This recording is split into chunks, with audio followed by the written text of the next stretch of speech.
Happy April! It's a new month, a new channel, and a new me. Let's go! I'm Sage Grayson, and I'm back again with the Wheel of TBR. But this time, I'm greeting you from my brand new second channel, Sage's Pages.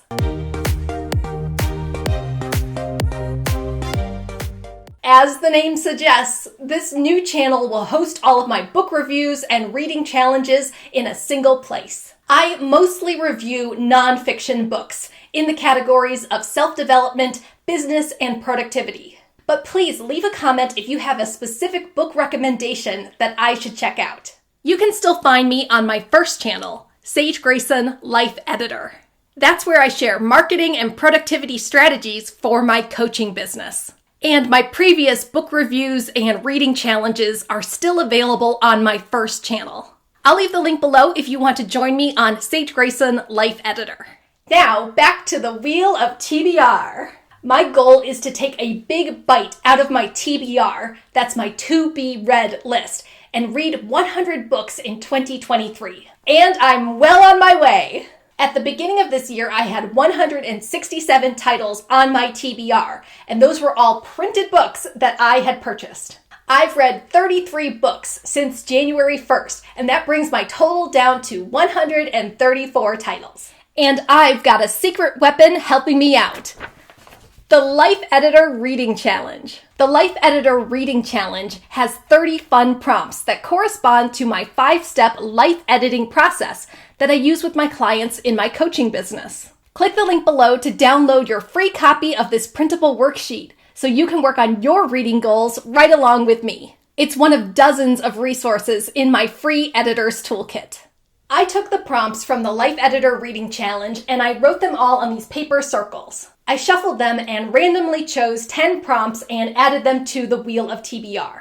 I'll give it a spin and then find a book from my TBR that matches the prompt. I'll choose 5 prompts from the Life Editor Reading Challenge, plus a few other books that I personally want to read this month. My goal is to read 8 to 10 books per month this year, which will help me reach my final goal of 100 books. We're just starting April and I am already a third of the way there after just 3 months. Please leave a comment and let me know what month this year you think I'll complete my goal of 100 books and what month will I complete my entire TBR list. All right, ready to see what I'll be reading in April? Let's give the Wheel of TBR a spin.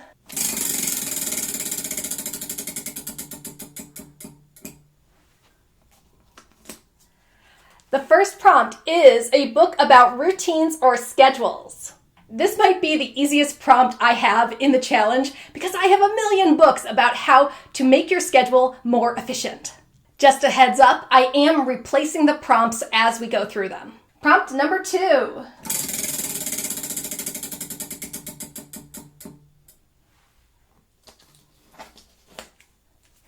The next book must be mostly pictures. Is that cheating? Is that cheating if I read a book that's mostly pictures? Leave a comment and let me know your thoughts on this prompt. All right, next book.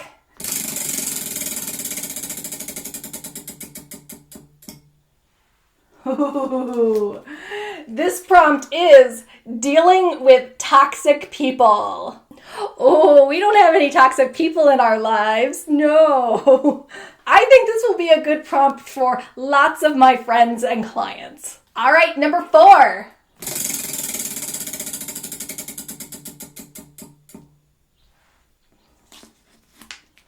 The fourth prompt is time. And as I explain in the Life Editor Reading Challenge worksheet, this means that the word time must be in the book title. Okay, let's find the 5th and final book for the Life Editor Reading Challenge for April.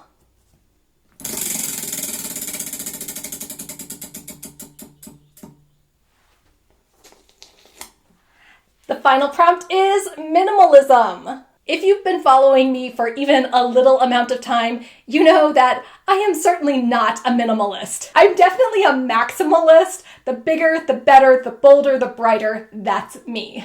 So this will be interesting reading a prompt that's very different from how I live my life. All right, that's it. Let's do a quick recap of the 5 prompts from the Life Editor Reading Challenge. We've got routines and schedules, mostly pictures, Dealing with Toxic People, Time, and Minimalism. Now that I've got my 5 prompts, I'm going to dig through my TBR, make my selections, and I'll be right back to share them with you.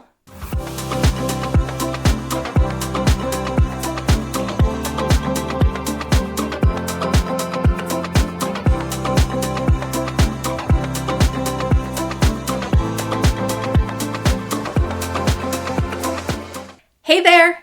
If you're new here, allow me to introduce myself. I'm Sage, and this is Sage's Pages. Please be sure to hit that subscribe button so you won't miss any of my book reviews and reading challenges.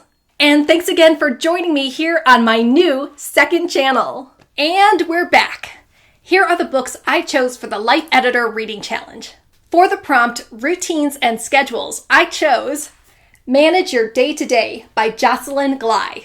As you can see, this is a book I have read before, but it's been so many years that I have definitely forgotten the content. But I do remember that it contains example schedules and strategies from some of the most productive people on the planet. Should you answer that email or answer your calling? Tune into social media or tune into your own voice? Respond to other people's needs or actively set your own agenda? When it comes to creative work, every decision, every day matters. I also like that it's a pretty quick read. This is probably going to take me just an afternoon to finish. The next prompt was a book that's mostly pictures, and I chose Feast Your Eyes by Brittany Wright. This book is so pretty, and I haven't even flipped through it yet.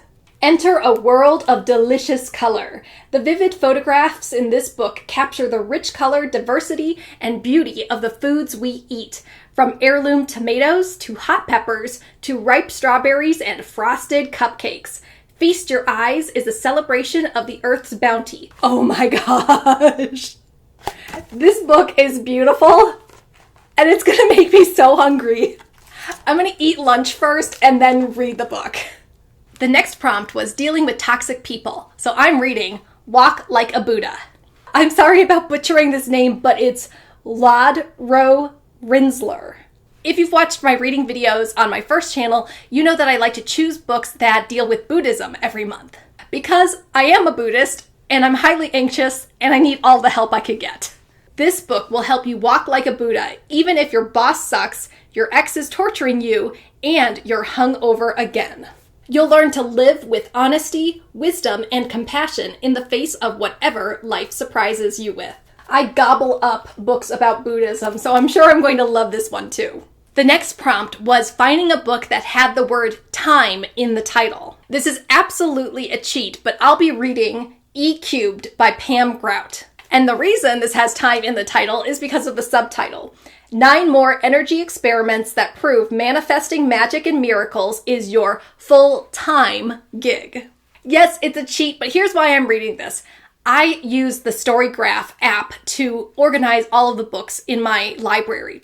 And I searched for the word time, and the only other book with the word time in the title was 4 Seconds, which I read last month. So I'm gonna make this one work anyway. It's still in my TBR, so it's gotta count. Pam Grout takes you higher and deeper into the quantum field, where you'll prove that blessings and miracles are natural and that joy is only a thought away. It's another law of attraction book, which I have a lot of. And the final prompt was a book about minimalism, so I'll be reading The Life-Changing Magic of Tidying Up by Marie Kondo. Yes, I've read this book before, and I've even done a book review of it before, but it's been a million years.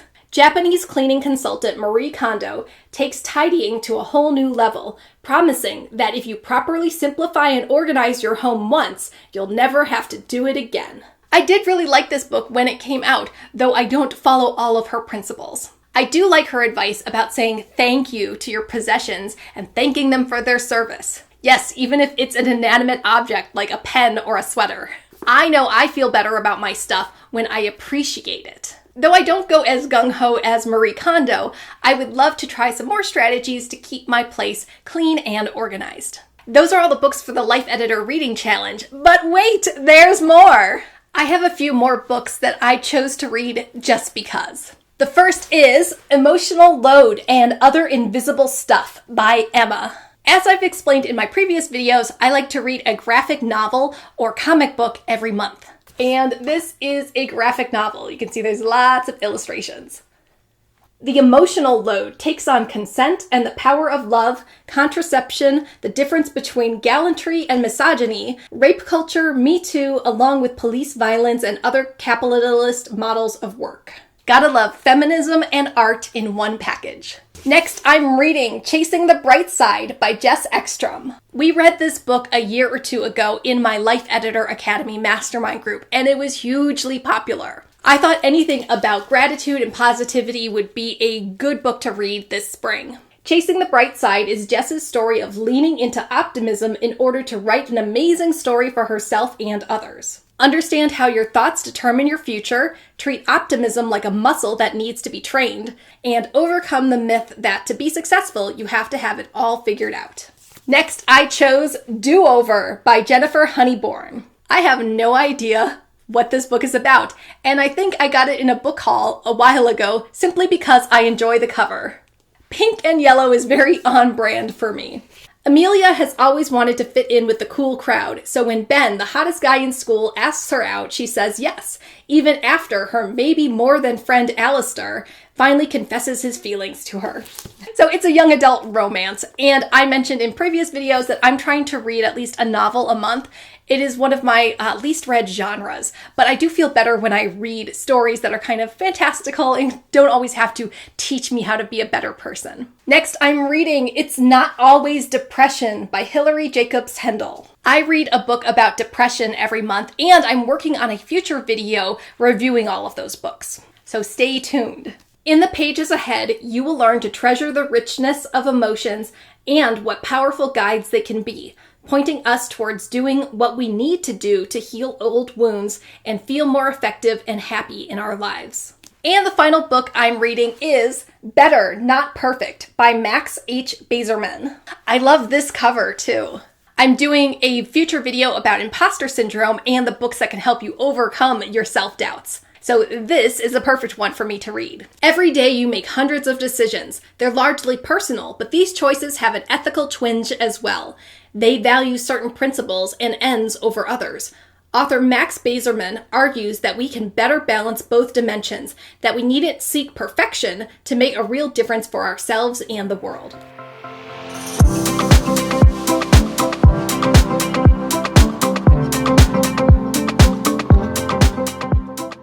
Wish me luck as I conquer my TBR list and the Life Editor Reading Challenge in the next few months. Now I want to hear from you. Leave a comment below and let me know the books that you're reading this month and if you have any suggestions that I should add to my TBR. If you want to start your own reading challenge, then please click the link below to sign up for my free Editor's Toolkit. You'll get dozens of printable worksheets, including the reading challenge, plus video workshops, ebooks, and my recommended books and resources. Click the link below and get it all for free. Want more? Watch this video next to join our Q2 planning party and map out your next big goals.